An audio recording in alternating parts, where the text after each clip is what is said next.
Meanwhile, 22 suspects in the multi-billion National Youth Service scandal will spend the next 7 days in police custody as they wait to know whether they will be released on bail or not. This followed last night's order by Chief Magistrate Douglas Ogoti, who rejected the bail application by suspects' lawyers. Suspended Public Service Principal Secretary Lilian Omollo, who was among the remanded suspects, has been admitted to hospital after she fell ill. Hussein Mohammed has been following the court's proceedings for us. For about 12 hours, all cameras were glued to Kenya's Milimani High Court. From the prosecution to the defense, everyone contested their views. All eyes were to the accused and the Chief Magistrate, Douglas Ogoti. Public Service PS Lilian Omollo, who was among the suspects, pleaded not guilty to conspiring to commit corruption at the youth agency. All these were captured as the case kicked off in proceedings that went beyond midnight. Chief Magistrate Douglas Ogoti, however, did not adjourn the case. He said that he needed at least 3 days to make a reasonable ruling. Defense lawyers pleaded for their clients to spend time in their police cells and not remand prison. The women were remanded at the Langata Women's Prison, while the men at the industrial area remand prison. 10 files, which means 10 different sets of bonds. It's punitive, it is going to be hard, and this has been done maliciously by the state because they wanted maybe the accused persons to remain in custody, just to embarrass them further, because these charges could have been consolidated in one way or the other. Hours later, after spending the second night in remand, PS Lilian Omollo fell ill and could not walk. She was rushed to Kenyatta National Hospital and later the Nairobi Hospital. DPP Nurdin Haji has prepared 10 separate files to prove that the 54 accused persons committed economic crimes. Also requested the Chief Justice on this matter, especially the NYS, that we deal with it expeditiously.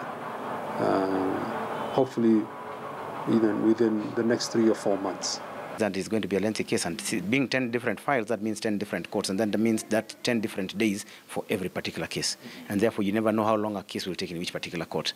Chief Magistrate Douglas Ogoti will rule on bail applications by the suspects on Tuesday next week, with pre-trials set to commence the following day. Hussein Mohammed, KTN News, Nairobi.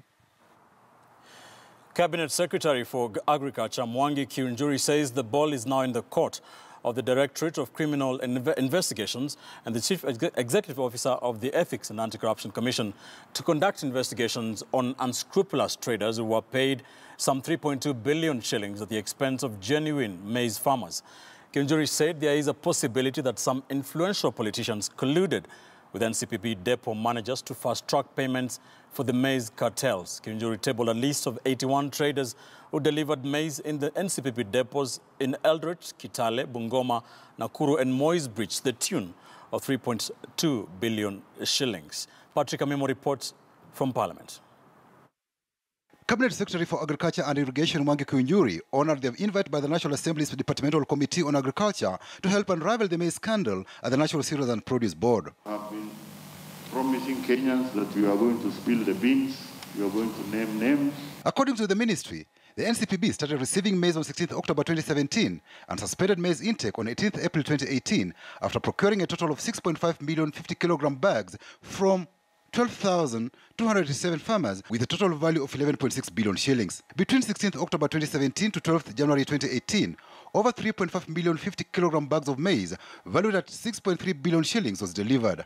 Between 13th January 2018 and 28th March 2018, over 2.9 million 50-kilogram bags valued at 5.2 billion shillings was delivered. So far, 11,326 farmers have been paid 8 billion shillings for the maize deliveries. 961 extra farmers are yet to be paid a total of 3.5 billion shillings. In 2017-2018 financial year, the government had projected to buy 2 million bags of maize and made budgetary provisions for the same, amounting to 7 billion shillings. However, the government overshot the initial budget by 4.6 billion shillings and ended up spending 11.6 billion shillings for the purchase of maize. It is suspected NCPB depot managers colluded with traders to shortchange genuine maize farmers. One trader, Chirchil, in the Eldoret depot, had made 786 deliveries. That was totaling up to 219,236 bags of maize in 102 days. That would translate to 7.73 per day, from Monday to Sunday. How can a farmer or a trader be able to make 786 trips, deliveries, 786 deliveries, without raising alarm, even to the depot manager? These traders, there is no way they could have had that influence of supplying maize and be paid 1 or 3 days. Somebody was behind them. And this truth will come out.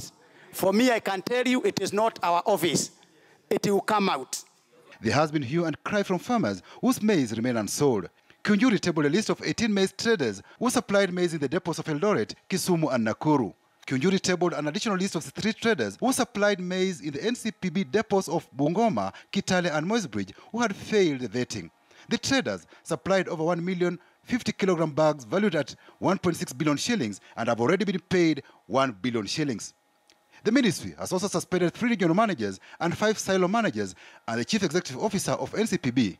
59 other officials from NCPB are under preliminary investigations. We are talking of a farmer who only harvested maize worth 50,000 and not paid today, while a trader pocketed 338 million. The question is, who is defending that farmer who is still suffering? Because we have people defending the traders. What the millers using cereal stores to store their maize and come back for them later, which also could have affected this thing that there was still maize at the cereals. So it needs to come out very clearly on that. Yeah. These people and some of these big fish in quotes are in Eldoret, let's say Eldoret Depot. Why can't they see us just find out what is happening in Eldoret Depot? Kunjuri promised to table a special audit report of the names of farmers and traders who supplied 6.5 million bags of maize to NCPB stores, quantities and payments made to each in 21 days. Patrick Amimo, KTN News. At the same time, the 22 suspects in the multi-billion shillings, even as those 20 suspects face multiple charges in relation to the suspected 9 billion shillings scandal at the National Youth Service, the country is still reeling from the shock of acquittal of 23 out of the 24 suspects, prime suspects of the infamous 791 million shillings NYS scandal of 2015. But just what went wrong with the prosecution of the cases, and should the same fate, and could the same fate befall the current NYS cases? Mwalimu Mwangi interrogates. Call it same walk of shame, only different cast this time, or is it? 20 suspects before Chief Magistrate Douglas Ogoti over the alleged loss of 467 million shillings. Suspected to be part of the now infamous 9 billion loot at the National Youth Service. Same spot where trial magistrate Kennedy Bidali released 23 of 24 persons identified as prime suspects to the inaugural NYS 791 million scandal. Only some 2 months and 20 days ago. We'll give the prosecution. So will this trial yield any different result? I know Kenyans are tired. I've also been tired of the same old unusual business. I think let's leave it to time. Director of Public Prosecution Nurdin Haji has since appealed the March 9th verdict, accusing trial magistrate Bidali of not interrogating in totality prosecution evidence presented on the 791 million scandal. In his verdict that saw former Principal Secretary Peter Mangiti, former NYS Deputy Director General Aden Harake, businessman Ben Gethi, hairdresser Josephine Kafura, and 19 others walk free. In the same verdict, Bidali ruled that former secretary to the NYS Tender Opening Committee, Selasio Karanja, had a case to answer. But if indeed documentary paper trail and audit reports show public funds have been lost or no procurement took place, just what makes it so hard for convictions to be made on mega corruption cases at the NYS? The experience of the people that they have is a question that we have to look at. Most of these are very young advocates who, have 2-3 years post-admission experience. When they come to handle these particular matters, they lack that level of experience that will be very necessary. We are understaffed here. We have lost a lot of officers to better paying institutions like the judiciary, like the EACC. As much as we are mourning that we've lost them, we're also happy because they're doing a great job. In the latest NYS cases, Haji will be heavily relying on financial irregularities flagged off by the IFMI system, the same financial infrastructure which forewarned of the 791 million scandal. So could the graft cartels have outsmarted the IFMI's checks, outfoxed detectives, and outwitted the prosecutors? That IFMI system, in my view, is a very robust system. And as long as you use it and you enter information into it, there are auditors. People can actually follow and get to know whether something was ordered before and whether it was actually delivered. Or you can separate the things which were delivered and yet they were not ordered for. We want the public to come forward and stand for their country. Don't watch crimes being committed and you leave and you go lamenting. Come forward and stand for your country. Where protection will be required, the witnesses will be given protection. Now, with the filth in the NYS back before the judicial corridors, the competence and goodwill of the Kenyan criminal justice system is yet again under test as the prosecution of the graft cases continues. Muremi Mwangi, KTN News in Nairobi.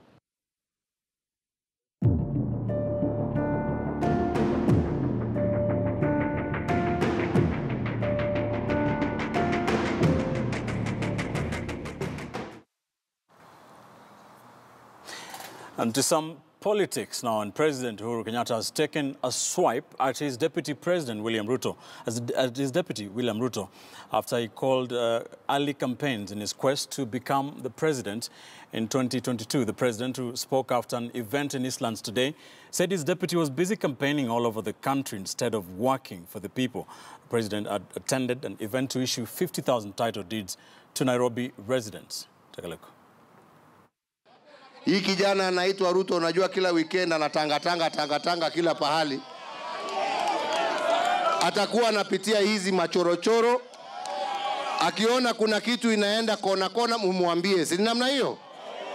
Si namna hiyo? Tuhakikishe kazi ya wananchi imefanyika. Tumekubaliana?